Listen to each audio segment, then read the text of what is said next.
Nessa época, Alexandre, o que você pensava, assim, na sua memória, assim, o que você se lembra? Lógico, você era muito novo, né? Mas, assim, do ponto de vista de olhar para o futuro e pensar assim, cara, que perspectiva que eu vou ter, né? O que você pensava, assim, minha vida tá aí, acabou nisso daqui, eu não vou ter oportunidade nenhuma? Ou você tinha essa questão dessa vontade? Hoje, conversar com você é gostoso, né? Você é um cara alegre, né, descontraído. Mas, assim, o que você pensava nessa época? Cara, eu não aceitava da forma que eu vivia, Mas não aceitava com uma questão de querer melhorar, não de com uma querer questão de melhorar. revolta. Não, Tá, uma questão de melhorar. tá. E como que era isso aí? Porque, assim, quando meu pai tava nos momentos bons deles, meu pai tinha barraca de doce na rua. Então a gente sempre teve essa pegada de trabalhar, né? Então eu já entendia que o trabalho ia melhorar a minha vida, Uhum, né? Não sabia o que eu ia fazer, porque eu estudei até a quarta série do primário. Até hoje eu tenho a quarta série do primário. tá. Então, mas eu tinha essa vontade de empreender, né? Então, quando eu ia pra rua, eu já ia vender as coisas para trazer o dinheiro para dentro de casa. Então, ao mesmo tempo que a gente fala assim, muita gente usa. E aí você que está assistindo a gente agora, pessoal, queria pedir também para você curtir, compartilhar e comentar, né? E prestar bem atenção no que o Alexandre está colocando, porque assim, às vezes a dificuldade é uma muleta, é uma desculpa, né? E você está falando aqui, né? Lógico que é um exemplo, porque tudo aquilo que dá certo para a gente é um exemplo, né? Você coloca isso com muito orgulho, inclusive, que você então teve essa escola da dificuldade como um aprendizado, é Como isso. aprendizado, é isso. Tá. É isso. É nas dificuldades que a gente aprende, né? Uhum. Nos tropeços, na dificuldade da vida. Nunca. Eu nunca tive essa coisa de ficar ali chorando pela vida que eu vivia, né? Que meu pai deixava eu e minha irmã ali sem comida, deixava a gente ali sem uma estrutura, ficava 2, 3 dias e sumia, né? Então eu nunca coloquei a culpa ali.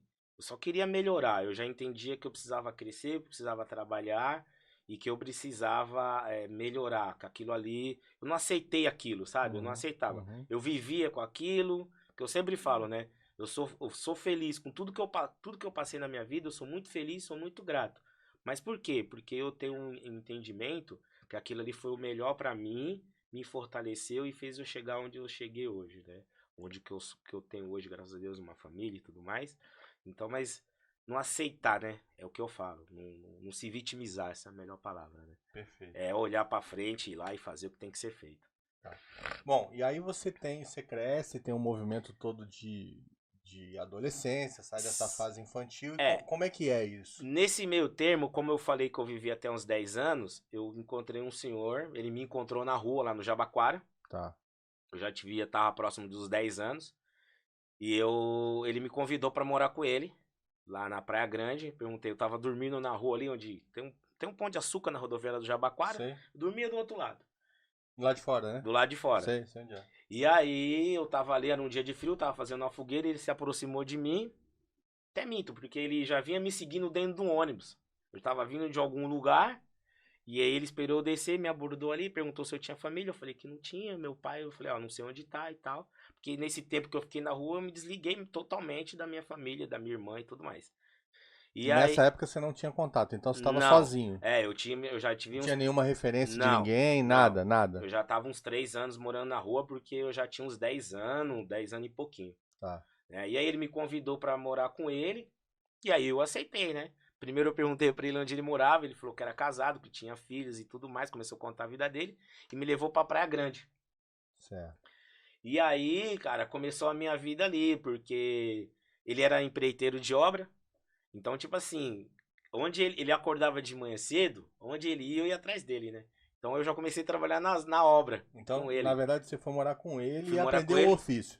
e aprendi o ofício. Tá. Fiquei trabalhando um bom tempo lá, até os meus. Com ele, eu fiquei morando com ele até os meus 15 para 16 anos. Tá. Só que nesse meio tempo, Isso mais ou menos nessa época, a sua melhor referência de trabalho, então, era o aprendizado que você tinha com ele, e você passou a se dedicar totalmente a isso. sim, Tá. sim. Só que nesse meio termo, ele. Estudava? Cara, eu ia pra escola, mas a escola não era muito não era a minha praia, não. Era melhor trabalhar que estudar. Era verdade. Tá, Era verdade. tá. Então, tipo assim, eu tinha muita dificuldade de ir pra escola. Tá. Então eu preferia de ir pra obra com ele. Então dava 7 horas da manhã, ele levantava, a esposa dele fazia o café lá e tal, pegava no marmitinha, nós ia pra obra e ficava lá até 6, 7 horas da noite lá. Isso de segunda a sexta-feira.